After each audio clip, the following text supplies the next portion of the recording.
Bismillahirrahmanirrahim. Assalamualaikum warahmatullahi wabarakatuh.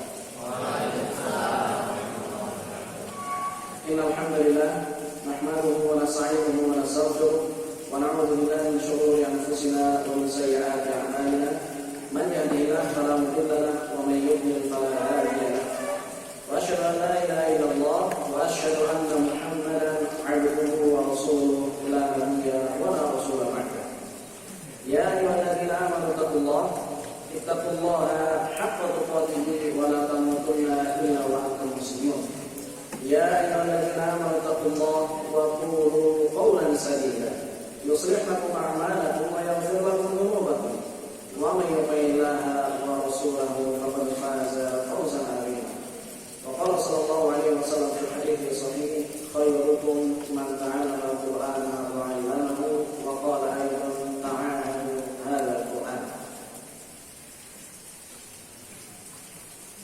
Hadirin sekalian, yang dirahmati oleh Allah Subhanahu wa taala.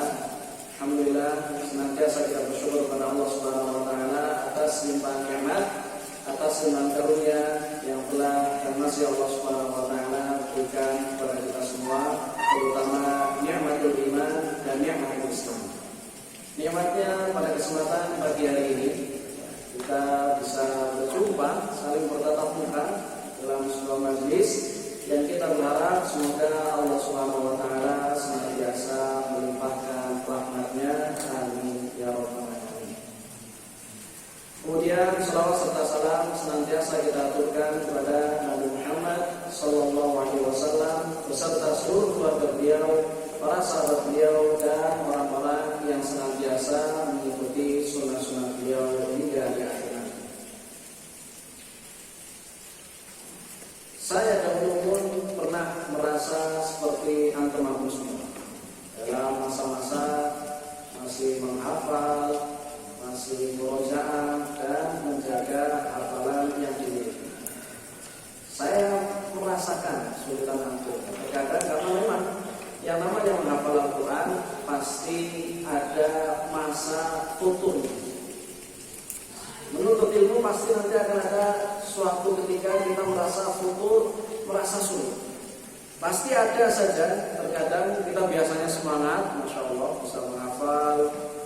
Sehari hafalnya berapa? 1 juz. Oh, 1 halaman. 1 juz, Masya Allah. Ramadan, keras. 1 halaman, bagus. Suatu hal yang baik. 1 halaman. Biasanya pun memang seperti itu.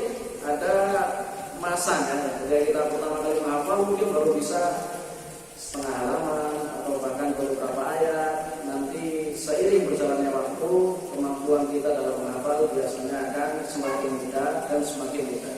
Karena memang seperti itu yang saya rasakan. Dan yang saya yakin teman-teman semua juga rasakan demikian.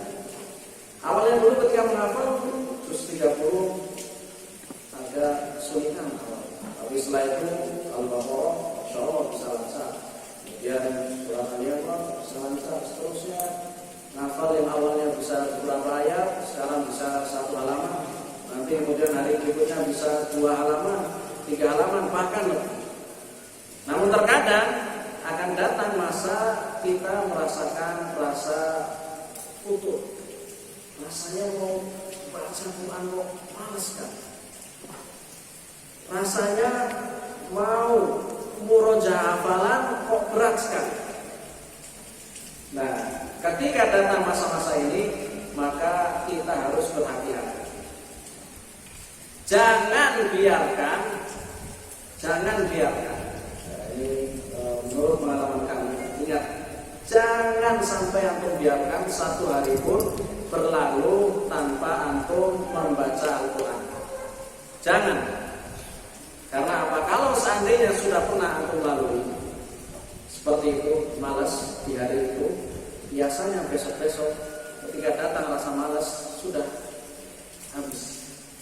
Kita akan hari berikutnya malas, ketiga yang malas. Awalnya cuma 1 hari, besoknya 2 hari, besoknya seminggu, besoknya lebih lagi. Apalagi nanti kalau sudah banyak, sudah lulus dan sebagainya, banyak kegiatan, bisa jadi kita akan sangat merasa malas untuk membaca Al-Quran. Dan kita adalah Insya Allah para penghafal Al-Quran harus setiap hari jangan sampai dilewati tanpa membaca Al-Quran. Kalau seandainya datang keadaan kita malas sekali, sudah malas murojaah, sudah buka mushaf, baca. Meskipun dalam murojaah mungkin kita sedang pikirannya konsentrasinya kurang ini dan itu, tidak apa-apa. Untuk murojaah lagi nggak konsen, tapi tetap baca Quran. Ambil mushaf meskipun baca dengan melihat, atau bahkan murojaah ayat-ayat yang mudah. 30 murojaah sudah hafal di luar kepala, di luar kepala. Tetap baca Quran. Jangan dibiarkan ketika malas kita terlena dengan kemalasan. Kalau sudah malas, sudah tidur-tiduran, sekedar ngobrol, sekedar ini, dan baca Quran hari itu, besoknya biasanya akan semakin mudah tergoda. Jadi kita sebagai penghafal Quran harus tanamkan dalam hati, jangan sampai kita melewati hari tanpa membaca Al-Quran. Setiap hari harus punya target, harus punya target. Ini memang target baca Quran, target murojaah sudah begini. Nah ini,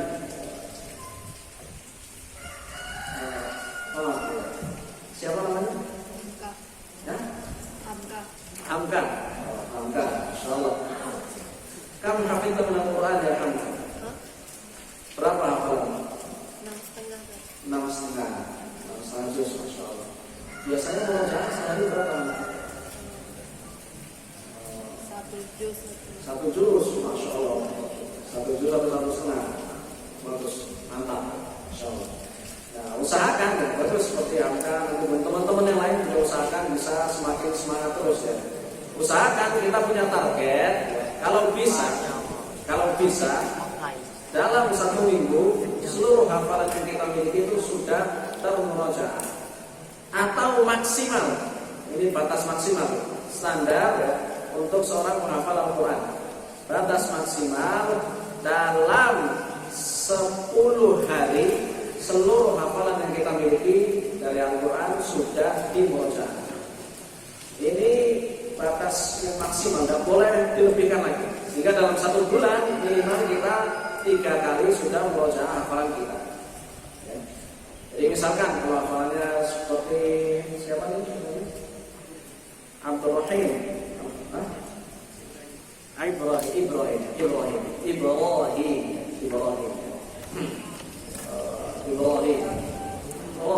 Ibrahim. Pokoknya tafsir atau tartib Ibrahim. Ibrahim atau Ibrahim? Yang mana yang benar? Yang mana? Ibrahim apa Ibrahim? Yang pertama apa yang kedua? Yang kedua. Yakin? Ada yang pilih pertama ini? Ibrahim. Bukan salah pokoknya dari mana Ibrahim? Kelompok. Bahasa kelompok mungkin Ibrahim. Tapi kalau kita baca Quran, wa yuqala Ibrahim, pokoknya ditafsir. Nanti gambarannya insyaallah akan kita singgung-singgung juga. Ibrahim, berapa hafalan Ibrahim? 5,5. Jadi misal Ibrahim anggaplah 5 hafalannya, maka usahakan setiap hari minimal 1/10 dari hafalannya sudah, ataupun setengah juz berarti. Setengah juz dari hafalannya sudah dimurojaah dalam sehari minimal. Lebih banyak, lebih bagus. Kita harus punya target. Jangan biarkan kita hafal Quran, murojaahnya jalan saja. Nanti kalau kita seperti ini, ya kadang semangat, kadang ini, kadang itu dan sebagainya. Nanti lama-lama ketika malas, seperti saya sampaikan tadi, malas sekali, akhirnya murojaah hilang begitu. Enggak murojaah. Ini perlu kita perhatikan. Karena ini menurut pengalaman yang sudah kita dapatkan, begitu juga dari beberapa teman-teman yang biasanya curhatan yang sering disampaikan ke kami, Ustaz, saya pernah hafal Quran. Kok pernah, maksudnya gimana nih pernah? Harusnya kan saya hafal Quran. Ini kok saya pernah hafal Quran. Nah, gimana kok pernah? Hafal Quran itu nggak ada namanya kita jadi kalau orang Kalau misalkan tentara, oke, mantan tentara. Jangan sampai kita jadi saya mantan. Tidak bisa. Jangan seperti itu. Harus hafal Quran itu hafalan kegiatan seumur hidup. Tidak ada kata berhenti, tidak ada kata pensiun. Sampai kita nanti wafat oleh Allah Subhanahu wa taala, kita membawa Al-Qur'an ini. Sehingga nanti ketika di hari akhir nanti, ketika Allah Subhanahu wa taala membawa malaikat dari kita di hari akhir nanti, kemudian yuqalu li sahibil Qur'an, dikatakan kepada para penghafal Quran, "Iqra wartaqi." Kama kunta turattil fid dunya. Bacalah dan naiklah. Jadi setiap kali ayat yang kita baca, kita akan naik. Baca, naik. Iqra wartaqi. Terus naik. Karena nanti di hari kiamat tidak ada kesempatan. Kalau sekarang mungkin coba baca. Kalau sebentar saja, saya merojaah dulu. Di hari kiamat tidak ada waktu merojaah, tidak bisa merojaah dulu. Kita waktunya sekarang ini. Sekarang waktunya merojaah, kuatkan hafalan supaya nanti kita pun wafat dengan keadaan Al-Quran berada di dalam dada. Itu keinginan kita. Apapun kita nantinya setelah lulus dari sini, kemudian kuliah di mana, tetap harus membaca Al-Quran. Hafal Al-Quran harus dijaga. Saya teringat waktu itu ketika pertama kali kami mendaftar di Universitas Islam Madinah, waktu itu juga pada berjejer ada Syekh yang masih ingat, Syekh Tariq, anggaplah ini Syekh Ibrahim. Syekh Ibrahim, teman-teman berjejer di sini. Waktu itu biasa ketika mau bala mesti ditanya, "Kam hafidta minal Quran?" Yang datang, "Kam hafidta minal Quran?" Tanya, "Berapa juz kamu hafal?" Dia jawab, "Hafidtul Quran kami." Waktu itu saya langsung, Masya Allah, hafal Quran 30 juz kamilan. Tapi ternyata orang ini ataupun santri ini belum selesai ngomongnya. Walakin saya, tapi saya, ma baqiya illa khamsa, cuma tersisa 5. Ngomong 5-nya itu mana sih? Ma baqiya illa 5. Lalu saya marah. Gimana? Kok hafal Quran ada walakin-walakinnya? Tapi yang lancar cuma 5, yang lancar cuma 2. Kalau hafal Quran ya sudah, hafidul Quran selesai di situ. Jangan ada tapi di belakangnya. Usahakan hafal Quran, seluruh hafalan yang kita miliki ini lancar. Jangan dibiarkan setiap kali kita ditanya hafal Quran berapa? 30 juz. Tapi yang lancar 2, tapi yang lancar 3. Kalau udah hafal Quran sih 30 juz. Jadi itu harus yakin. Keyakinan ini pun datang nantinya dengan kita rajin murojaah. Oleh sebab itu Rasulullah SAW bersabda, "Ta'ahadu hadzal Qur'an." Jaga baik-baik Al-Quran ini. Jaga. Rasulullah, "Ta'ahadu hadzal Qur'an." Dan ta'ahadu lafaz yang mu'ahadah, menjaganya bukan cuma menjaga saat itu, tapi suatu keadaan yang terus berlanjut.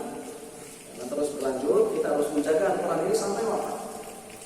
Kemudian bukan cuma sampai di situ, Rasulullah SAW kemudian bersabda, "Fawalladzi nafsi biyadihi," demi zat yang jiwaku ada di tangannya, demi Allah Subhanahu wa taala, "lahu asyaddu tafallutan minal ibli fi uqliha," atau fi aiqaniha.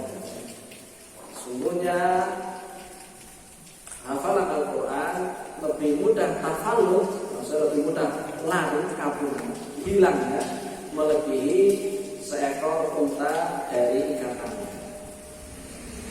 Kenapa disebutkan unta di sini? Rasulullah SAW, para ulama menjelaskan karena memang unta hewan yang tukang kabur. Dikit-dikit kalau nggak diperhatikan kabur. Meskipun sudah diikat, tapi kalau tidak pernah dicek ikatannya, tahu-tahu nanti hilang. Nah, maka dari gambaran di sini, seorang penghafal Quran yang baik itu juga bagaikan seorang pengembala unta yang baik. bagaikan seorang pengembala unta yang baik. Pengembala unta yang baik, misalkan ini unta 1, unta 2, unta 3, unta 4, unta semua misalkan. Nah, saya pengembalanya, kalian untanya. Nah, siapa ini? Unta 1 siapa namanya? Hah? Rizky. Ya, Rizky. Saya pengembala unta. Ketika saya malas-malasan ngecek. Mu'ahad, saya malas ta'ahad. Saya malas ngecek. Yang penting kadang-kadang saya cek, masih komplit 4. Tahu-tahu besoknya si Rizky kabur. Enggak apa-apa. Masih punya 3. Ibrahim sama? Hah? Sajid. Siapa? Royan. Saya masih punya Ibrahim, Sajid sama Royan. Unta 1 pergi Rizky apa? Bukan Rizky. Nah, ini pengembala unta yang buruk. Kemudian masih punya 3. Setelah itu hari berikutnya 2 hari, 3 hari sudah dicek, kemudian lihat lagi, Royan ikut kabur sama Rizky, kabur pergi. Tidak apa-apa, masih ada 2, masih 50-50, masih ada 2 lagi, masih punya.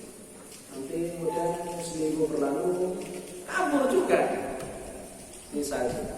Nanti kemudian sampai terakhir udah sebulan, Ibrahim kabur juga. Nah, saat itu barulah kita merasa, waduh ini saya mau ngejar Rizky dulu, atau saya ngejar Ibrahim dulu, atau Royan dulu, atau Sajid dulu. Di mana yang mau saya kejar dulu? Bingung. Begitu juga penghafal Al-Quran yang tidak cerdas. Ketika hafalan masih merasa punya banyak hafalan, 10 juz, 30 juz, malas kerjaan, juz 29 hilang, apa saya masih punya 29.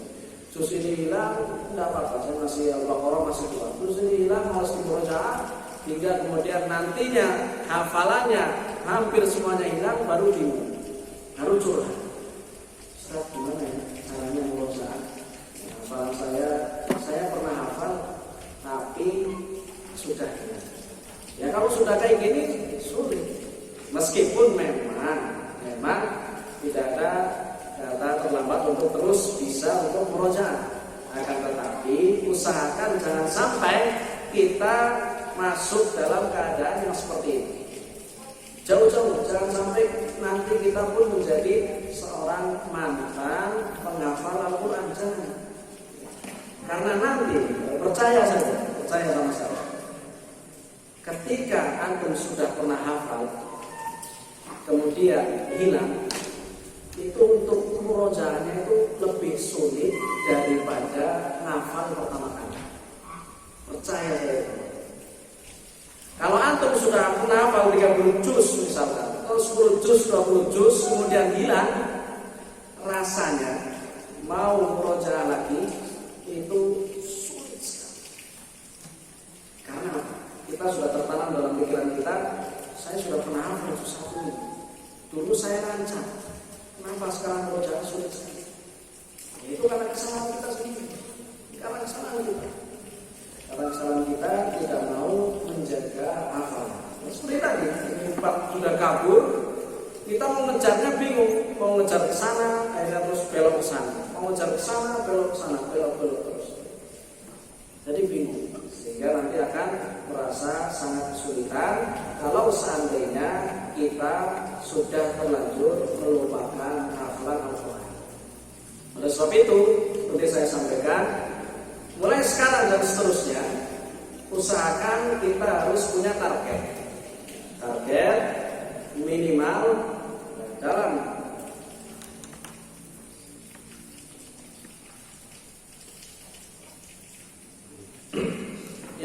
minimal dalam 10 hari lagi, seluruh hafalan yang kita miliki sudah dimurojaah semua.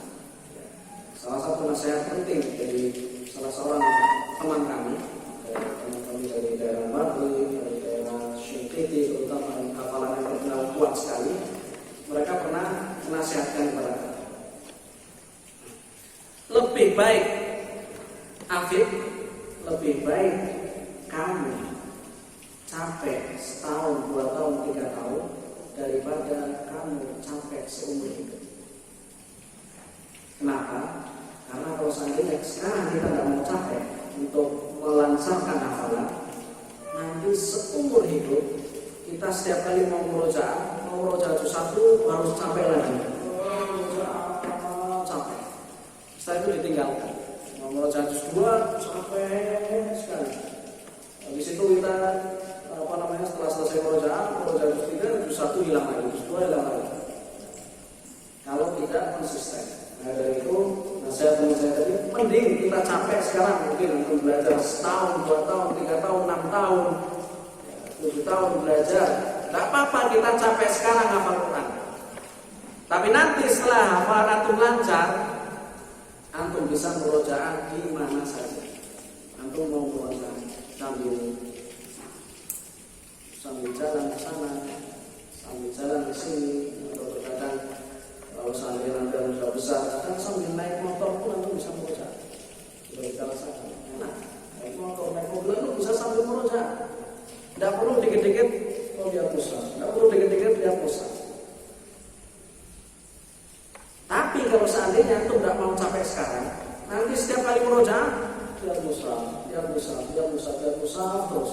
Baru 1 ayat dibaca sudah lupa, baru 2 ayat dibaca sudah hilang, baru ini lembar yang sebelumnya hilang. Apa? Capek sekarang. Ya, sebab itu sebagaimana sebuah kalimat yang sudah sangat masyhur, talabul ilmi fi sirri kan naqshi 'ala al-hajar. Menuntut ilmu di waktu masih muda, masih kuliah, itu seperti apa? Seperti memahat atau mengukir di atas batu. Kalian pernah coba mengukir di atas batu? Apakah mudah untuk pakai pulpen langsung terukir bagus? Ya, butuh usaha. Jadi kalau orang-orang lihat orang-orang perajin mengukir batu misalkan atau bikin memahat, butuh usaha diukir lama. Sehari, 2 hari, 3 hari, sampai lama, sampai kemudian hasil ukirannya bagus. Lihat saja ukiran-ukiran di sini, di tiang ini, ataupun masih di atas ini. Ini bangunnya bukan kemudian asal bata dilempar kayak gini selesai. Tidak, butuh usaha bangun supaya bangunannya ini kokoh. Oleh sebab itu hafalan pun seperti itu. Oleh sebab itu hafalan pun sering dikatakan sebagai hifdzul mutqin. Al-hifdzul mutqin. Mutqin artinya adalah kokoh. Sebagaimana bangunan, kalau kokoh, kuat, dia bisa melewati hari-hari dan seterusnya, bertahun-tahun bahkan puluhan tahun aman, gak kokoh. Begitu juga dengan hafalan kita. Usahakan punya hafalan yang mutqin. Seperti kita ngukir di atas batu, ngukir usaha.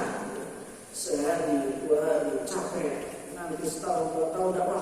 Tapi nanti nikmatnya seumur hidup antum bisa rasakan. Tiap kali mau murojaah di mana saja, mau mulai dari ayat yang mana saja beres. Tidak perlu bingung-bingung lagi. Belum baca juz 5, murojaah dulu. Belum baca juz ini, murojaah tidak perlu. Nanti kalau sudah lancar, insyaallah antum seperti Al-Quran yang berjalan. Sudah ambil jalan, murojaah, ambil ini murojaah, sambil duduk bisa murojaah, sambil berdiri bisa murojaah, kalau sedikit capek bisa sambil sedikit tiduran murojaah. Dalam keadaan apapun antum bisa melantunkan ayat-ayat Al-Quran. Nah, kalau itu belum kokoh, nggak mungkin. Karena lihat kalau proyektor kayak gitu kan dibuatnya mesti cuma beda sama bangunan-bangunan ini. Berapa bulan ini kalau sampai bisa jadi mungkin seperti ini. Kalau bangunan seperti itu dibuatnya cuma pakai kayu gini, sudah hujan sedikit, sudah langsung terkubur di bawah. Maka yang kita butuhkan bukan sekedar seperti kita mau buat kemah. Kemah buat sehari 2 hari cukup. Kita bangunnya langsung patok, selesai. Tapi seminggu digunakan sudah hancur. Kalau terus menerus digunakan, sebulan apalagi mungkin nanti ya sudah nggak ada atapnya lagi. Kalau pakainya kemah, apalagi kalau cuma pakai terpal di atas, sudah selesai. Kita tidak pengen hafalan kita seperti itu. Usahakan kita membangun hafalan kita seperti kita bangun bangunan yang kokoh. Jadi bangunan ini, jadi bangunan pencakar langit dan sebagainya, bangunan yang benar-benar kokoh sehingga kita benar-benar bisa menikmati indahnya bangunan tersebut. Nanti yang kita akan rasakan kalau ketika hafalan itu sudah lancar. Terlebih nantinya ketika antum belajar apapun, yang belakang, siapa namanya? Ya, wah kamu. Ya, Hah?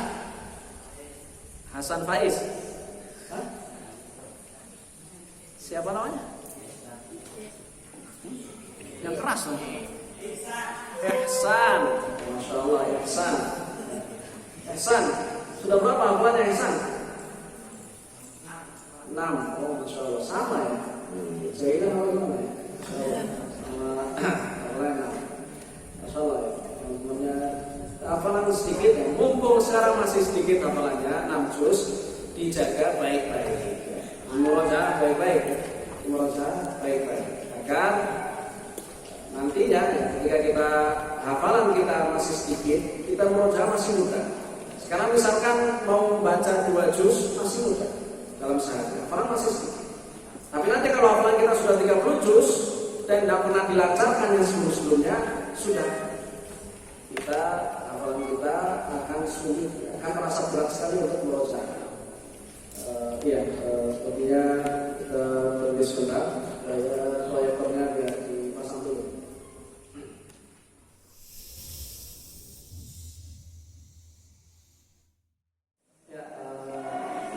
Alhamdulillah, salatu wassalamu ala Rasulillah. Kita lanjutkan dari sekian bahasa Allah Subhanahu wa taala. Jadi karena aplikasinya sebenarnya, jadinya tergolong berikan. Intinya adalah di surat Al-Qamar ya. Walaqad yassarna al-Qur'ana lidzikri fahal min muddakir. Fahal min muddakir. Ayatnya muncul tapi tidak tertutup. Betul sekali. Dan sesungguhnya telah kami menggunakan Al-Quran untuk pelajaran, maka apakah orang yang mengambil pelajaran? Ya, ini sekalian berkata Allah Subhanahu wa taala ketika menafsir ayat ini, sebagian ahli tafsir mengatakan Al-Quran telah dimudahkan oleh Allah Subhanahu wa taala untuk dihafalkan kalimat-kalimatnya. Hurufnya dimudahkan oleh Allah Subhanahu wa taala untuk dihafalkan. Kemudian begitu juga untuk dipahami maknanya. Karena memang tujuan utama dari diturunkannya Al-Quran adalah untuk ditadabburi. Karena Allah Subhanahu wa taala berfirman, "Kitabun anzalnahu ilaika mubarakun liyadabbaru ayatihi." Surat apa namanya? Kitabun anzalnahu ilaika mubarakun liyadabbaru ayatihi. Ya. Suratnya, nama suratnya 1 huruf. Ya, apa? Qaf apa? Ini salah satu. Ya, betul sekali. Ahsan. Surat Shad. Shad. Bukan sekedar Shad, tapi Shad. Kenapa kita bacanya Shad? Kenapa Shad? Kenapa? Tahu enggak? Kenapa kita bacanya bukan sekedar Shad, tapi Shad? Mutasyabihat bukan. Kenapa kita bacanya So bukan So? Beda antara So dan So. Ya. Kenapa kita bacanya So? Siyoko, kemudian Mu'siroti, kemudian as-shalah, wa aqimus shalah, bukan sal, wa aqimus shalah, tapi wa aqimus shalah, Kenapa? Saya tahu jawabannya.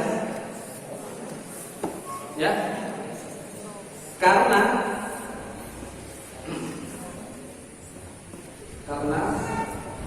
PR. Enggak. Nah, karena nanti kalau kita belajar ilmu tajwid, ya, kalau kita belajar ilmu dalam, kalian tahu matan jazariyah? Sudah ada yang pernah hafal? Ya. Ya, karena nanti secara gambaran singkat, huruf shad ini punya sifat namanya sifat isti'la dan sifat i'tibaq. Sifat isti'la dan sifat i'tibaq. Sehingga dia dibacanya bukan so. Kalau kita bacanya so, kita belum memberikan sifat i'tibaq. Ya, nanti pembahasan lain-lain insyaallah. Ya, betul sekali tadi adalah surat Shad. Nah, banyak sekali keutamaan membaca Al-Quran yang bisa menjadi motivasi untuk kita. Sehingga setiap kali kita merasa foto, setiap kali kita merasa malas, setiap kali kita merasa membaca Al-Quran berat sekali, baca hadis-hadis yang menerangkan tentang keutamaan membaca Al-Quran atau tentang keutamaan menghafalkan Al-Quran, mentadabburinya dan seterusnya. Hadis-hadis yang berkenaan dengan Al-Quran baca sebagai motivasi. Begitu juga selain itu sering datang juga pertanyaan kepada saya tentang masalah ini. Ustaz, gimana supaya tidak malas? Ya, malas mesti akan datang malas.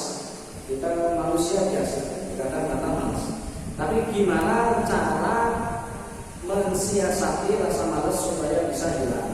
Salah satunya adalah dengan kita selain membaca hadis-hadis yang tentang menuntut ilmu, kita juga usahakan membaca sirah ataupun sirah nabawi ataupun tentang biografi para ulama. Baca. Contohnya tadi yang saya sebutkan Imam Ibnu Jazari, Imam Ibnu Jazari. Kalau antum baca biografinya, dia merupakan seorang ahli Al-Quran yang sangat hebat. Beliau punya kitab namanya, selain Matan Jazariyah, ada kitab namanya An-Nashr fil Qira'atil Ashr. Beliau katakan dalam sebuah bait ketika membahas tentang kitab An-Nashr ini, kalau kita lihat pelajari, akan kita lihat sebagaimana beliau katakan dalam sebuah bait, Ifnaini wa ila arba'u fahiyazuha al-fiqariqin tujma'u. Jadi beliau mengumpulkan kitab An-Nashr karena mempelajari berbagai sanad Al-Quran ke penjuru dunia. Kemudian beliau kumpulkan dalam kitab tersebut, beliau katakan fahiyazuha al-fiqariqin tujma'u. Beliau mengumpulkan berapa jalur? Al-fiqariqin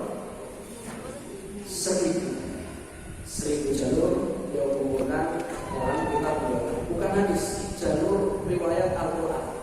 Nanti akan kita singgung juga ketika di sesi ketiga, nanti insyaallah kita akan mempelajari pentingnya tentang seputar sanad Al-Quran. Nah, ini ketika antum merasa malas, lihat ulama dahulu, mengarang kitab, belajar ke berbagai negeri. Bahkan pernah Ibnu Jazari ketika mau setoran, jadi beliau pergi ke Mesir, beliau dari Damaskus, Syam. Ketika mau setoran kepada seorang syekh yang masyhur di Mesir, syekhnya waktu itu bilang, maaf, saya tidak punya waktu lagi. Jadi syekhnya ini juga waktunya full dari pagi sampai tengah malam. Waktu saya sudah full untuk mengajarkan Al-Quran, untuk nyimak hafalan, kemudian nyimak setoran Al-Quran dan seterusnya. Dari pagi sampai tengah malam. Ibnu Jazari waktu itu masih muda, masih 20 tahunan kurang.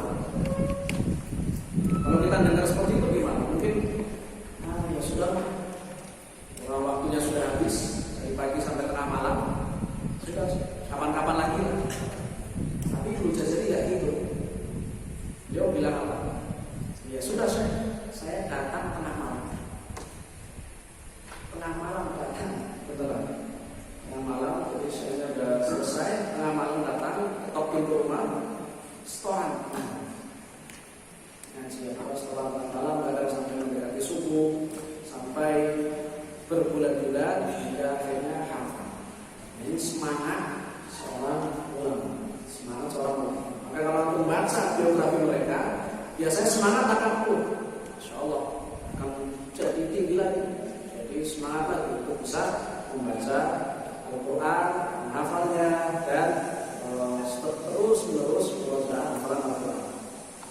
Kalau demikian, diantaranya adalah firman sabda Rasulullah SAW, "Qalu li sahibil Quran." Ya Pak, bukan kalau li sahibil Quran dan hadis tadi. Ada yang tahu hadisnya ini bahasa Arabnya apa?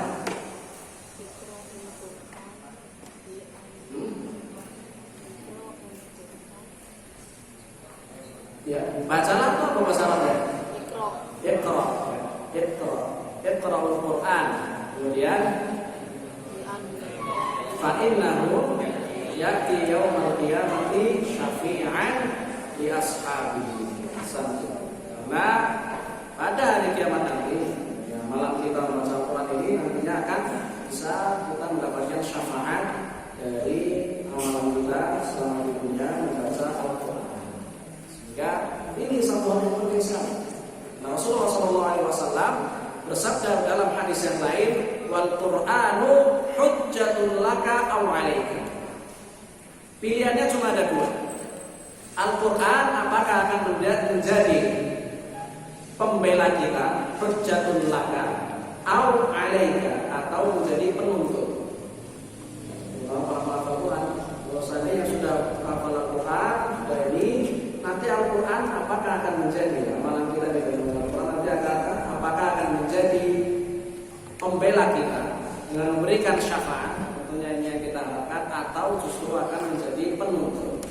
Nah, dulu fulan tidak pernah baca Quran, sudah pernah punya hafalan, kemudian malas-malasan dia menjadi veteran penghafal Quran atau mantan penghafal Quran. Nanti akan bisa memberatkan kita di hari akhir nanti. Alhamdulillah, alhamdulillah. Nah, kalau usahakan tetap baca Quran, agar nantinya Al-Quran bisa menjadi syafaat kita pada hari akhir nanti. Ini yang selain itu, nah ini hadis yang tadi saya sebutkan, qala bi sahihil Quran, iqra wartaq. Kama kunta turattil fid dunya. Bacalah dan naiklah. Setiap kali kita baca Al-Quran, kemudian diminta untuk naik satu tingkatan. Setiap ayat satu tingkatan terus. Karena sesungguhnya kedudukanmu di surga adalah pada akhir ayat yang engkau baca. Yang kita rajin murojaah. Kalau seandainya kita rajin murojaah, insya Allah kedudukan kita pun akan semakin tinggi di hari akhir nanti. Nah, kemudian hadis ini hadis yang sangat masyhur. Hadis yang sangat masyhur. Hadisnya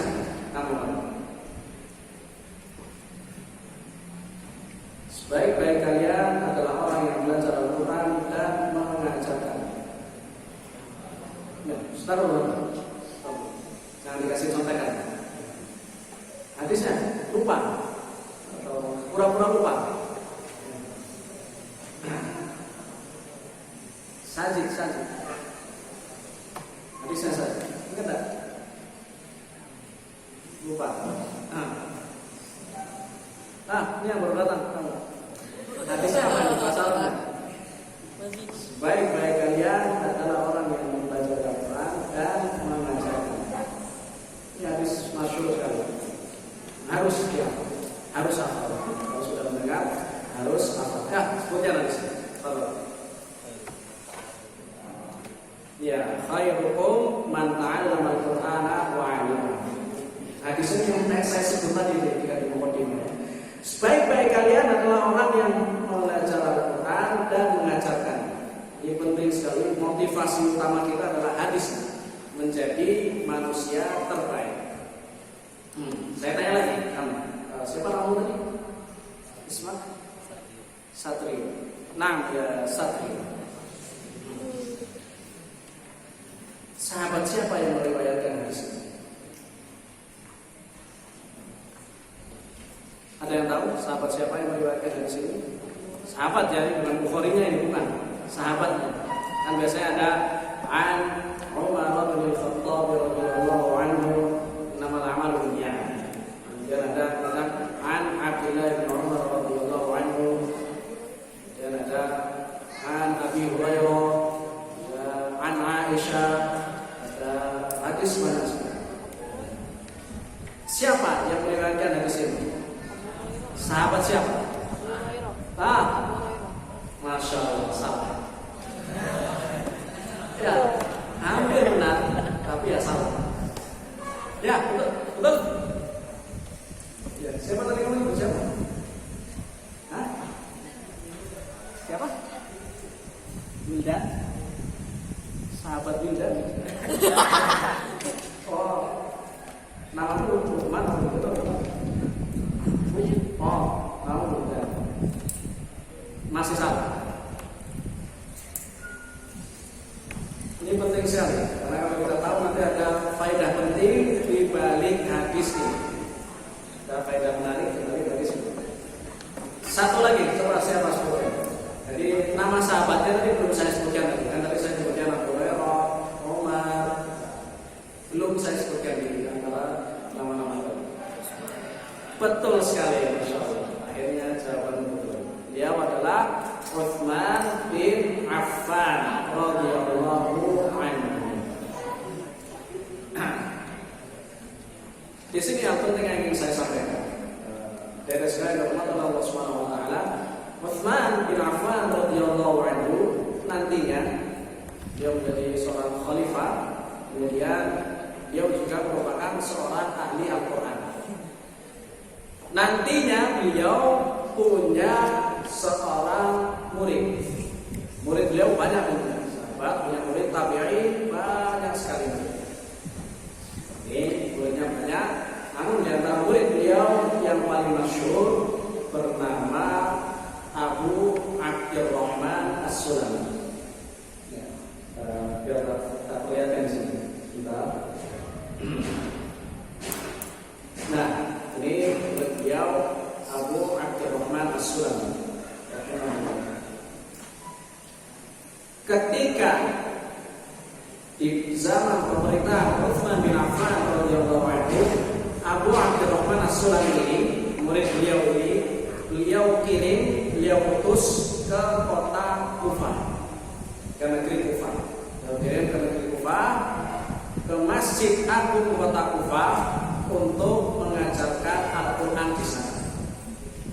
Jadi musyrif halaqah, mengajarkan Al-Quran.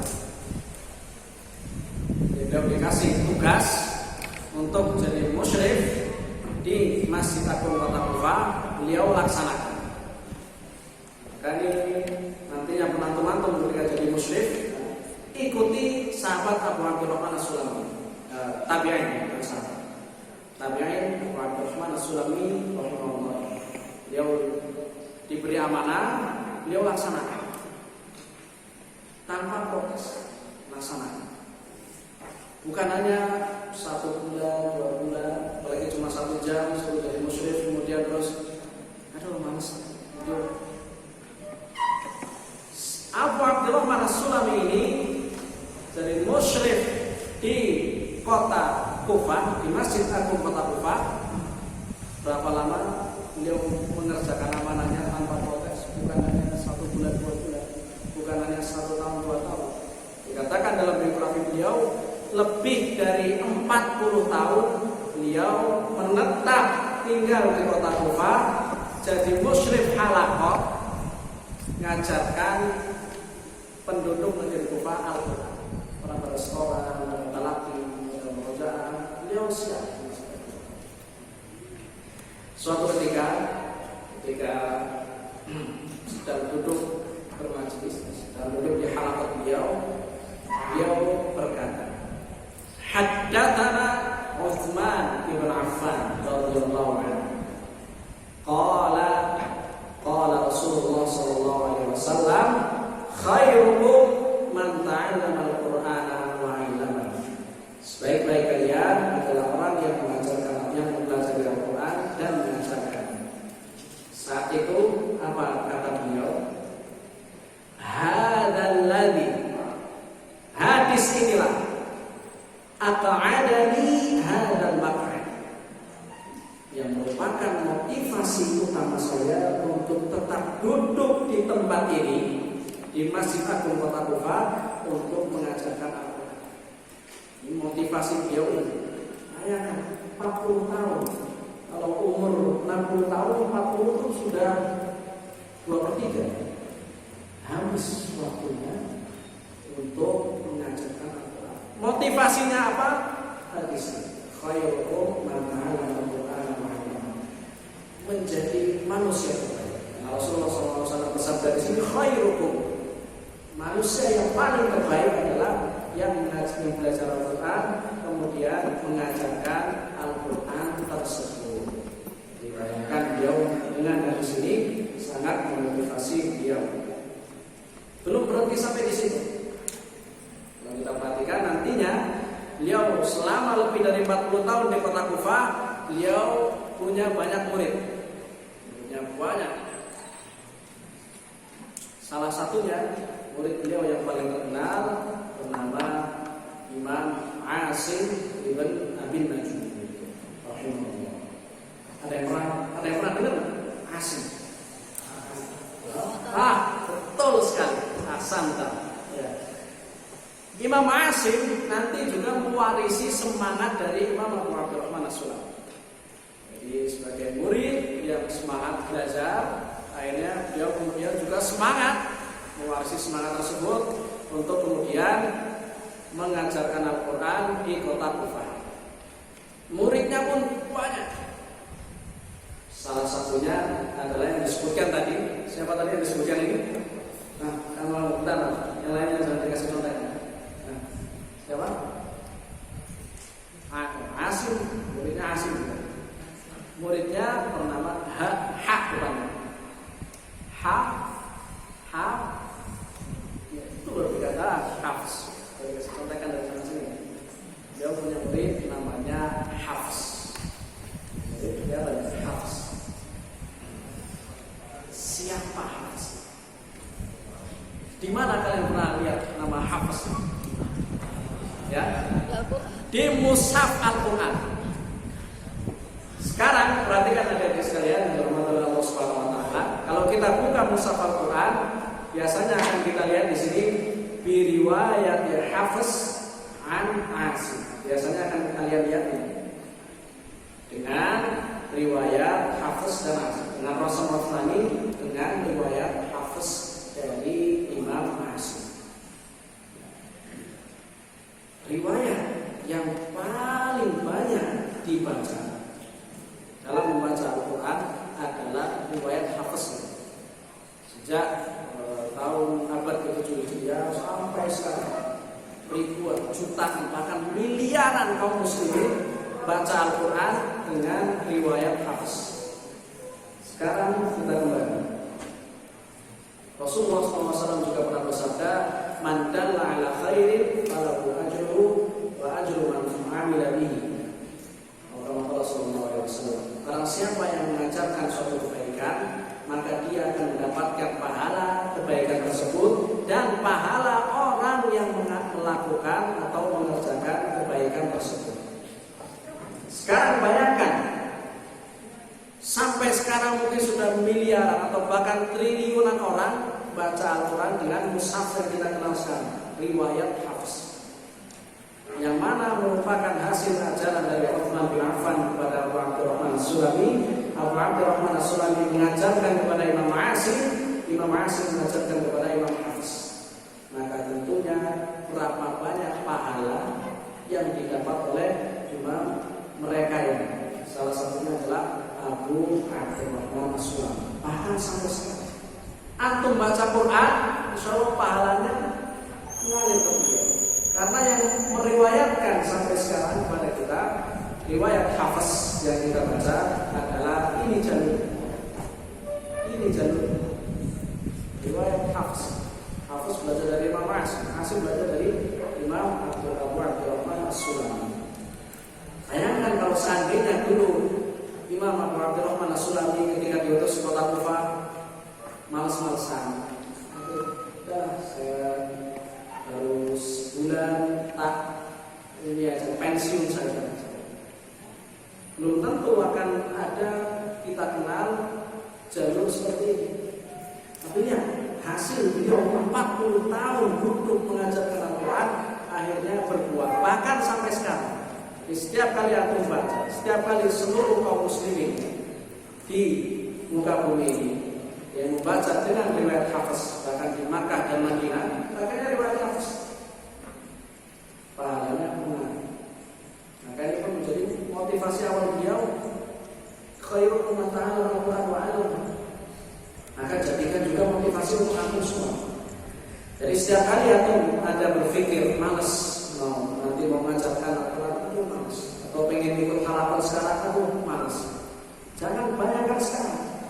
Bayangkan, insya Allah nanti ketika saya sudah hafal Quran, sudah bagus bacaan, bisa mengajarkan ke orang, bisa jadi ada nanti beberapa murid saya yang jadi ulama besar. Mungkin kita tidak jadi ulama besar, tapi barangkali ada murid kita nanti yang menjadi ulama besar, sehingga nanti setiap kali kaum muslimin baca Al-Quran, murid-muridnya baca Al-Quran, pahalanya ngalir terus. Enak. Kita sudah wafat misalkan, dari wafat kepada Allah Subhanahu Wa Taala puluhan tahun, pahala masih terus mengalir. Inilah yang disebutkan oleh Rasulullah SAW. Aw ilmun yuntafa'u bi, atau ilmu yang bermanfaat. Bagi Al-Quran setiap hari dibaca. Kita palingnya baca Al-Fatihah setiap hari pasti. Kita sholat, ya pahala yang besar kali. Ya Abu Abdurrahman As-Sulami sebenarnya beliau hingga kemudian punya murid-murid yang kemudian menyebarkan Al-Quran ini. Rasul Utsmani riwayat Hafiz dari Imam Asim.